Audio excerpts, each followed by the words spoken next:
கர்த்தருடைய பரிசுத்த நாமம் மகிமைப்படுவதாக. மீண்டும் இந்த அருளுரை துளிகளின் வாயிலாக உங்களை சந்திப்பதிலே நான் மிகுந்த மகிழ்ச்சி அடைகிறேன்.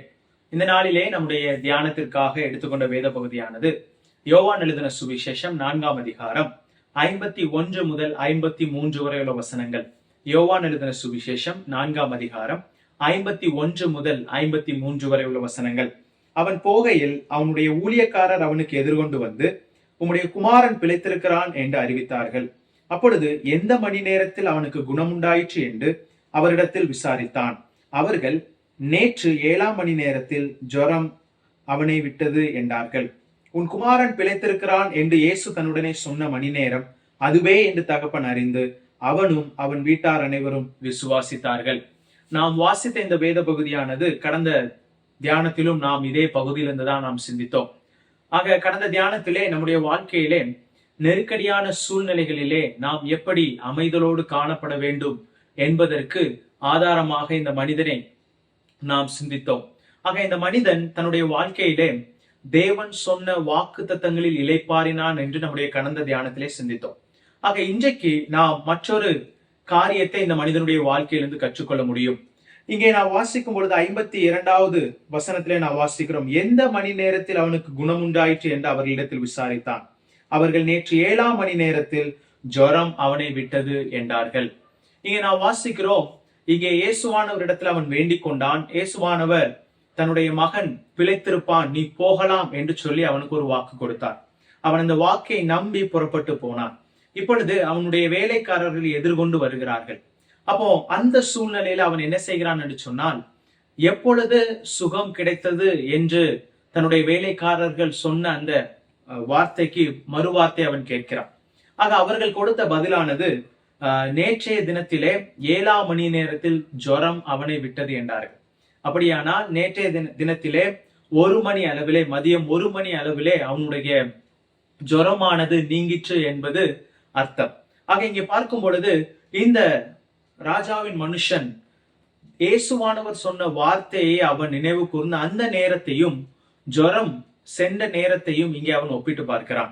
ஆக இந்த 2 நேரமுமே ஒரே நேரமாக இருக்கிறது. ஆக இவன் அதை உணர்ந்து கொள்கிறான்.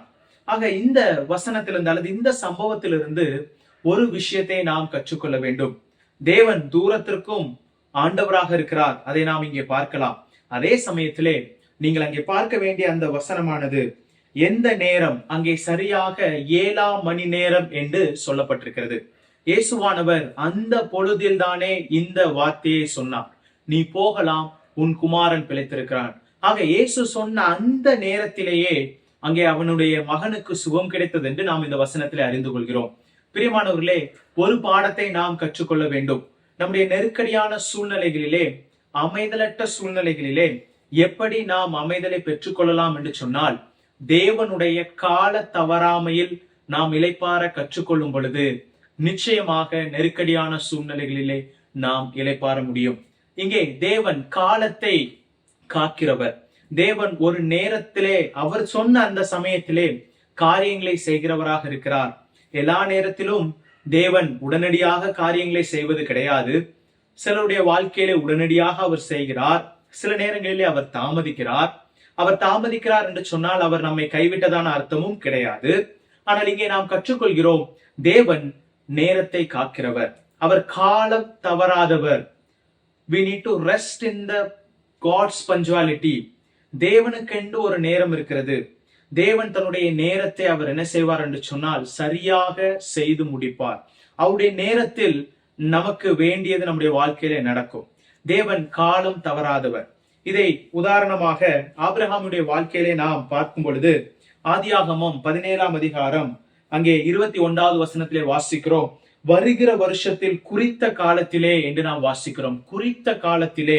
அது மாத்திரம் கிடையாது, 18ஆம் அதிகாரத்தை நாம் படிக்கும் பொழுது அங்கேயும் கூட நீங்கள் பார்க்கலாம், 10வது வசனம் இப்படியாக சொல்லுகிறது, அவர் ஒரு உற்பவ கால திட்டத்தில் நிச்சயமாய் உன்னிடத்திற்கு திரும்ப வருவேன் என்று தேவன் சொல்லுகிறார். நிச்சயமாக உன்னிடத்திற்கு திரும்ப வருவேன். எப்பொழுது? ஒரு உற்பவ காலத்தில். அதாவது தேவன் சொன்ன அந்த நேரத்தில் சரியாக அவர் வருவார் என்று நாம் இங்கே பார்க்கிறோம். தொடர்ந்து நீங்க பார்க்கும் பொழுது இங்கே அதே ஆபிரகாமுடைய வாழ்க்கையிலே மற்ற பகுதிகளை நாம் சிந்திக்கும் பொழுது இங்க 21ஆம் அதிகாரம் அதனுடைய 2வது வசனத்தை நாம் சிந்திப்போமானால் அங்கே சொல்லப்பட்டிருக்கிறது, ஆபிரகாம் முதிர் வயதா இருக்கையில் சாராள் கர்ப்பவதியாகி தேவன் குறித்திருந்த காலத்தில் அவனுக்கு ஒரு குமாரனை பெற்றாள். தேவன் குறித்திருக்கிற காலம் ஒன்று இருக்கிறது. தேவன் திட்டமிட்ட காலம் ஒன்று இருக்கிறது. தேவனுடைய குறித்த காலத்திலே நிச்சயமாக அவர் வருவார். காரணம், வாக்கு சொன்னவர் வாக்கை அவர் செய்ய நினைத்த நேரத்திலே நிச்சயமாக நிறைவேற்றுவார். ஆகவே நம்முடைய வாழ்க்கையிலே பல இக்கட்டான நெருக்கடியான சூழ்நிலைகள் இருக்கும் பொழுதும் நாம் இந்த மனிதனுடைய வாழ்க்கையிலே கற்றுக்கொள்ள வேண்டும். இந்த மனிதன் தேவனுடைய வாக்கை நம்பி புறப்பட்டு போனான். ஆக இங்கே தேவன் இந்த மனிதனுடைய விசுவாசத்தை கண்டு அவர் அந்த 7ஆம் மணி நேரத்தில் அந்த மகனுக்கு சுகம் கொடுக்க வேண்டியது என்பது தேவனுடைய திட்டமாகவும் அவர் குறித்திருந்த காலமாக இருந்தது. ஆக நம்முடைய வாழ்க்கையில இப்பொழுதே தேவன் திட்டமிட்டிருக்கிற செயல்படுத்த விரும்புகிற நேரமாக இருக்குமானால் நிச்சயமாக நம்முடைய நெருக்கடிகள் மாறும். நம்முடைய சூழ்நிலை, நம்முடைய தேவைகள், நம்முடைய ஜெபம் எல்லாவற்றிற்கும் பதில் கிடைக்கும். ஒருவேளை தேவனுடைய திட்டம் அல்லது குறித்த காலம் ஒருவேளை அடுத்த வருடமாக இருக்கலாம், அடுத்த நிமிடமாக இருக்கலாம், அடுத்த சில நாட்களுக்கு அப்புறமாக இருக்கலாம். ஆக நாம் ஒன்றை நாம் நினைவில் கொள்ள வேண்டும், நிச்சயமாக தேவன் வருவேன் என்று சாராளுக்கும் ஆபிரகாமுக்கும் சொல்லியிருந்தார். அவர் குறித்த காலத்தில் வந்தாரா என்று நாம் கேட்கும் பொழுது ஆம், அவர் வந்தார். அவர்களை விசாரித்தார். ஆகவே தேவன் காலம் தவறாதவர். தேவன் தன்னுடைய காலத்திலே சரியாக குறித்த நேரத்திலே செய்ய வேண்டிய காரியங்களை நம்முடைய வாழ்க்கையிலே செய்ய வல்லமையுள்ளவராக இருக்கிறார். இஸ்ரவேல் ஜனங்கள் அடிமைத்தனத்தில் இருந்தார்கள். அவர்களையும் குறித்த காலத்தில் அவர் சந்தித்து விடுதலை செய்தார்.